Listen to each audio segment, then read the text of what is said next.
जय श्री कृष्णा मित्रों, आप सभी का बहुत बहुत स्वागत है आपके अपने चैनल भक्ति सागर में।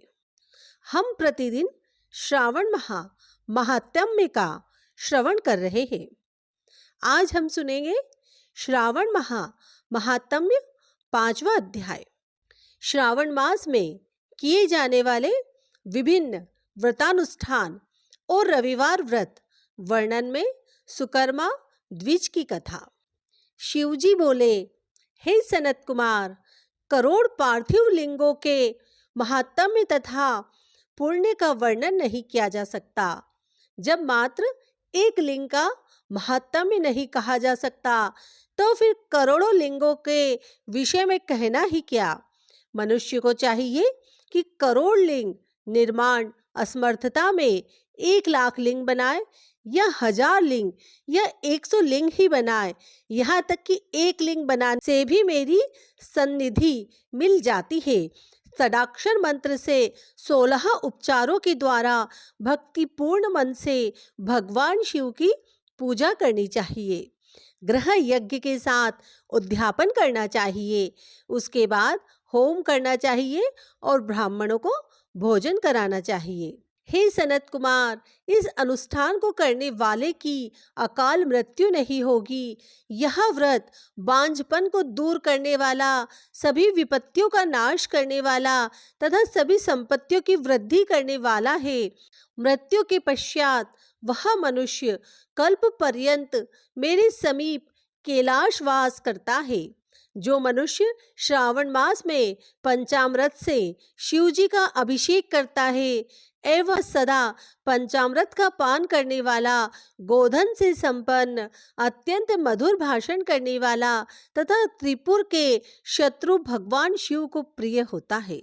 जो इस मास में अनोदान व्रत करने वाला तथा हविष्यान ग्रहण करने वाला होता है, वह व्रीहि आदि सभी प्रकार के धान्यों का अक्षय निधि स्वरूप हो जाता है। पत्तल पर भोजन करने वाला श्रेष्ठ मनुष्य स्वर्ण पात्र में भोजन करने वाला तथा शाक को त्याग करने से शाक करता हो जाता है। श्रावण मास में केवल भूमि पर सोने वाला कैलाश में निवास प्राप्त करता है। इस मास में एक भी दिन प्रातः स्नान करने से मनुष्य को 1 वर्ष स्नान करने का फल का भागी कहा गया है। इस मास में जितेंद्रिय होने से इंद्रिय बल प्राप्त होता है।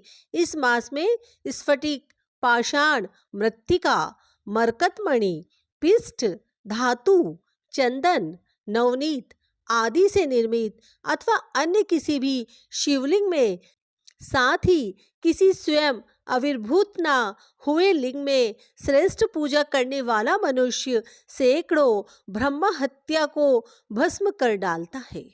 किसी तीर्थ क्षेत्र में सूर्य ग्रहण या चंद्र ग्रहण के अवसर पर 1,00,000 जप से जो सिद्धि होती है वह इस मास में एक बार के जप से ही हो जाती है।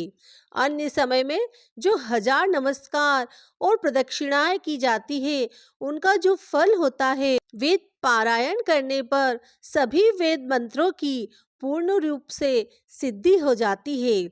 श्रद्धा युक्त होकर इस मास में 1000 बार पुरुष सूक्त का पाठ करना चाहिए अथवा कलयुग में उसका चौगुना पाठ करना चाहिए अथवा वर्ण संख्या का 100 गुना पाठ करना चाहिए अथवा वह करने में असमर्थ हो तो आलस्यहीन होकर मात्र 100 पाठ करना चाहिए।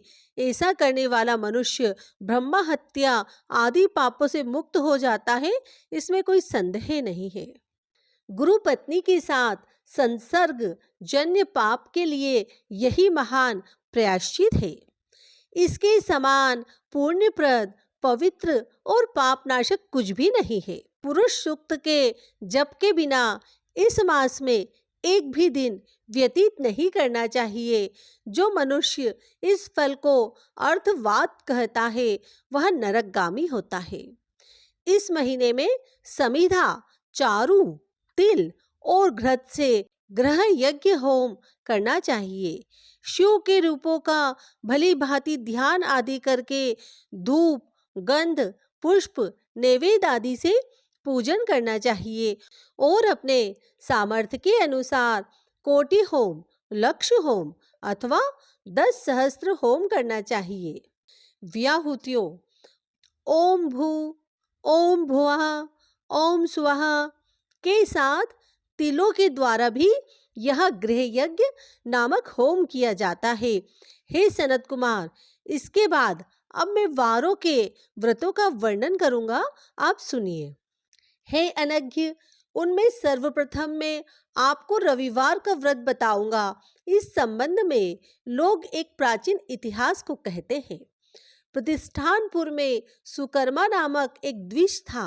वह दरिद्र, कृपण तथा भिक्षावृत्ति में लगा रहता था। एक बार वह धान्य मांगने के लिए घूमते घूमते नगर में गया। उसने किसी एक गृहस्थ के घर में मिलकर रविवार का उत्तम व्रत करती हुई स्त्रियों को देखा। तब उसे देखकर वे स्त्रियां परस्पर कहने लगी कि इस पूजा विधि को शीघ्रता पूर्वक छिपा लो। इस पर वह विप्र उन स्त्रियों से बोला, हे श्रेष्ठ स्त्रियों, आप लोग इस व्रत को क्यों छिपा रही हो?